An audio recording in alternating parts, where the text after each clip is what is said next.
नमस्कार मित्रांनो, आयका इंडिया लिमिटेडमध्ये आपलं स्वागत आहे. आणि आपण आत्ता दशपर्णी आर्क बनवतो आहोत.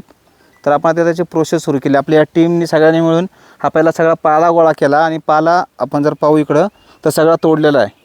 तर पालांची ओळख आपण करून देऊ सगळ्यांसोबत आता, आणि त्या पालांची पुढची प्रोसेस आपण कशी करणार ते पण दाखवणार. तर पाला कुठला आपण गोळा केला आहे दशपर्णीसाठी तेही सांगतो. आता आपण दशपर्णी आर्क बनवण्यासाठी जो पाला गोळा केलेला आहे तो 10 झाडांचा वनस्पतीचा आहे. हा हे एरंड, हे आपल्या शेतावरती कुठेही एरंड मिळतं. हे एरंडाचा पाला आहे, साधारणतः 2 किलो घेतला आपण तो. हे आहे सीताफळाचा पाला आपण 2 किलो घेतलेला आहे. ही आहे घनेरी किंवा टणटणी. ही घनेरी आणि टणटणी ही थोडीशी काटेरी वनस्पती असते आणि याला जर आपण पाहिलं तर अशी फुलं अशी लाल, पिवळी आणि काळसट जांभूळ कलरची अशी हे असतात, फुलं असतात. ही आहे टणटणी. हे टणटणी आपण साधारणतः 2 किलो घेतला टणटणीचा पाला. त्याच्यानंतर आहे हे निरगुडी. हा निरगुडीचा पाला. हा निरगुडीचा पाला जर नाही मिळाला आपल्याला तर आपण त्याच्या बदल्यामध्ये हा सप्तुरसर, हे दोन्हीचा पालापैकी कुणीही वापरू शकतो आपण, किंवा दोन्हीचा असेल तरी चालू शकतो. त्या अवेलेबिलिटीवरती हे डिपेंड आहे. त्यानंतर आपली करंज. आपण करंज हे झाड भरपूर ठिकाणी बांधावरती आपलं भेटतं. ह्या झाडाचा हा पाला आहे. हे आहे निंबोळी, ते 2 किलो घेतला आपण. निंब आपला कडुलिंबाचा पाला घेतला, हा साधारणतः आपण 5 किलो घ्यायचा आहे. त्यानंतर रुईला पांढरं फुल किंवा 2 मिक्स फुलं असतं ते पाहिलं असेल तुम्ही. त्या रुईचा पाला हा साधारणतः आपण 2 किलो घेतला आहे. त्यानंतर घेतला आपण शेवगाचा पाला व्यवस्थित सगळा बारीक घ्यायचा, हा 2 किलो घ्यायचा आहे. आपण हा सगळा पाला जो एकत्र केलेला आहे 10 झाडांचा, आपण आता सांगितलं त्याप्रमाणे.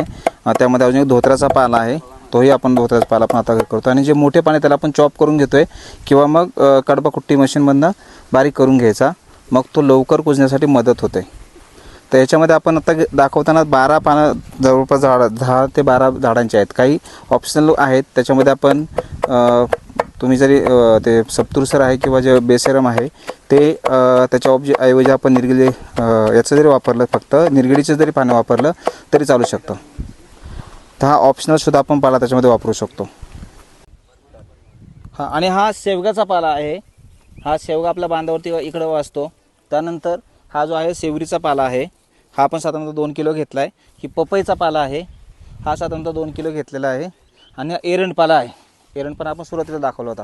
त्या व्यतिरिक्त आपल्याला काय करायचं आहे, हिरवी मिरची घ्यायची 2 किलो आणि ही बारीक ठेचून घ्यायचं आहे. त्यानंतर आपल्याला लसूण घ्यायचं आहे. ही लसूण आहे, या लसणाचा पण बारीक ठेचा करायचा आहे. हे अर्धा किलो घ्यायचा साधारणतः. आणि गावरान गाईचं शेण घ्यायचं. हे शेण घेतलं आपण 10 किलो शेण पाहिजे. आणि त्या व्यतिरिक्त आपल्याला गोमूत्र लागणार आहे. जर गोमूत्र रापलेलं असेल तर अतिउत्तम. हे गोमूत्र साधारणतः आपल्याला 10 लिटर घ्यायचं आहे. आणि आपल्याला बनवायची प्रोसेस आहे ते 200 लिटर पाण्यामध्ये बनवायचं आहे. तर काय करायचं, आपलं असं सावली पाठीमागे जर पाहिलं आपण, झाड आहे, झाडाच्या सावलीला आपण सचिन बाजू सांगतो पाठीमागे आपण बॅरल ठेवलेला आहे, आपण तुम्हाला ते दाखवतो. आणि त्याला पूर्णपणे सावली असेल अशाच प्रकार आपण त्याला ठेवतो. सावलीमध्येच ठेवायचे, त्याला ऊन लागू द्यायचं नाही. इथं आपल्याला पूर्ण 24 तास सावली राहणार आहे, त्यामुळे आपण इथं ठेवलेलं आहे. सकाळचं जेव्हा इकडनं ऊन येतं तेव्हा इथं सावलीतच राहणार आहे, आणि दुपारनंतर सुद्धा इकडची सावली या झाडांची इथं राहणार आहे. आणि याला आपण झाकून ठेवतो. आता हे कसा बनवतो आपण तेही तुम्हाला दाखवतो. पहिल्यांदा आपल्याला याच्यामध्ये पाणी किती घेतो, आपण साधारणतः अर्धा बॅरल पाणी भरतो, गोमूत्र टाकतो, नंतर आपण शेण टाकतो, सगळं मिक्स करून घेतो. आणि मग झाडाचा पाला टाकून वरून अजून पाणी टाकतो. आणि त्याला आपण 30 दिवस फक्त घड्याळाच्या काट्याच्या दिशेने दररोज सकाळ संध्याकाळी हलवायचं असतं. आणि परत आपण वरतून त्याला कापडानं बांधून ठेवायचं असतं. तर पुढची प्रोसेस परत दाखवून घेतो मी तुम्हाला. सगळा पाला गोळा करून आणतो आता. ओके, आता आपण दशपर्णीचं आर्क इथं बनवतो आहे. आणि आपण पर्णी आर्क बनवण्यासाठी आपण 10 झाडांची वनस्पतीची पानं घेतली होती. आता त्यानंतर आपण त्याच्या व्यतिरिक्त लागणाऱ्या गोष्टी काय आहेत, एक तर आहे गाईचं शेण, नंतर आहे हिरवी मिरचीचा कूट आणि लसणाची पूड, आपण तिथं तेही घेतले. आपण आता पहिल्यांदा पाणी घेतलेले आहे 200 लिटर बॅरलमध्ये. साधारणतः आपण जेव्हा 2-2 किलो सगळा पाला घेतो तेव्हा एका बॅरलमध्ये तुम्हाला 150 ते 150 लिटर पहिलं पाणी घ्यायचं आहे. 150 लिटर पाणी घेतल्यानंतर त्याच्यामध्ये पहिल्यांदा आपल्याला एकदम गाईचा बारीक हे केलेलं शेण आहे त्यात पाण्यामध्ये व्यवस्थित मिक्स करून घेतलेलं आहे. आणि हे शेण आपण पहिले याच्यामध्ये टाकायचं आहे. आता पहिल्यांदा काय करू, आपण हे शेण टाकू याच्यामध्ये. हे शेण याच्यात टाकून दिल्यानंतर ह्या एक बांबू याने आपण काय करायचं, ते क्लॉकवाईज त्याला हलवून घ्यायचं आहे. ठीक आहे. त्यानंतर आपण आता जो हे केलेला आहे मिरचीचा बारीक कूट जो केलेला आहे आणि लसणाचा जो कूट केला आहे आपण तो टाकतोय. आपण मिरचीचा लसणाचा कूट जो आहे तो तुम्हाला खूप चांगल्या प्रकारचे त्याचा बॅक्टेरिया क्रिएट करण्यासाठी मदत करतो, जीवाणू तयार करण्यासाठी. हे दोन्ही आपण ते मिक्सरमध्ये बारीक करून घेतलेले आणि ते आपण याच्यामध्ये मिक्स केले. आता त्यानंतर आपण आता गोमूत्र टाकणार आहोत. तर याच्यासाठी आपल्याला 10 लिटर गोमूत्र पुरेसं आहे. गोमूत्र हे आपलं कसं असलं पाहिजे, एकतर गावरान गाईचं गोमूत्र असलं पाहिजे आणि त्या गोमूत्रामध्ये हे एकदम ताजं नसावं. हे शेण आहे पण हे शेण एकदम ताजं असलं पाहिजे. हे आज सकाळचं शेण होतं आणि ते गावरान गाईचंच शेण होतं, देशी गाईचंच शेण होतं. आणि आता आपण इथं गोमूत्र आहे हे आपण 1 महिनाभर राबवलेलं आहे आणि हे गावरान गाईचंच गोमूत्र आहे. हे गोमूत्र आपल्याला साधारण टाकायचं आहे 10 लिटरचं. आता आपलं 20 लिटरचं कॅन यातला अर्धाच कॅन आपण टाकणार आहे त्याच्यामध्ये.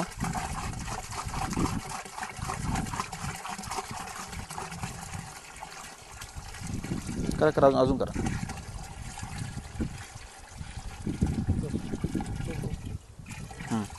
आपण आता काय केलं, याच्यात अर्धा कॅन टाकलेलं आहे याच्यामध्ये, म्हणजे 10 लिटरचं हे टाकले. आता आपण त्याच्यामध्ये जो पाला आपण आता घेतला त्याला चॉप केलेला आहे तो पाला आपण टाकणार आहे.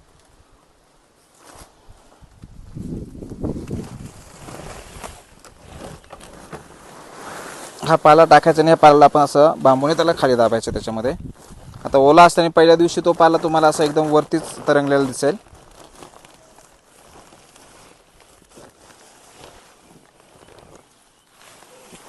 पण बांबूच्या सहाय्याने आपण त्या पाल्याला काय करायचं, त्याला खाली दाबायचा प्रयत्न करायचा आहे पाण्यामध्ये.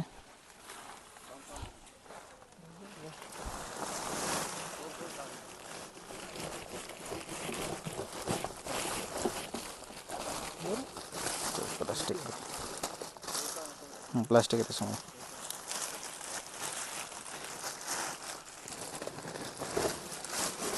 म्हणजे 10 झाडांची वनस्पतींचा पाला जो आहे हा पाला आपण काय केला याच्यामध्ये आता टाकलेला आहे. साधारणतः आपण काय केलं होतं, पहिल्यांदा 160 ते 170 लिटर पाणी घेतलं होतं. त्यामध्ये 10 किलो गावरान गाईचं शेण टाकलं. त्यानंतर 10 लिटर आपण त्याच्यामध्ये गोमूत्र टाकलं आणि 2 किलोचा मिरचीचा कूट आणि अर्धा किलो लसूणचा कूट मिक्स. आपण हे एवढं सगळं काय केलं आपण याच्यामध्ये आता टाकलं आणि त्याला काय केलं, भिजत ठेवलं आपण. मग याच्यामध्ये जे वरती थोडी जागा असेल आपण तर त्याच्यामध्ये पाणी आपण ॲड करू शकतो अजून. पण तो साधारणतः वरती आपण 4 ते 5 इंच जागा ठेवायची, कारण आपलं हलवायला सोपं पडतं त्याला.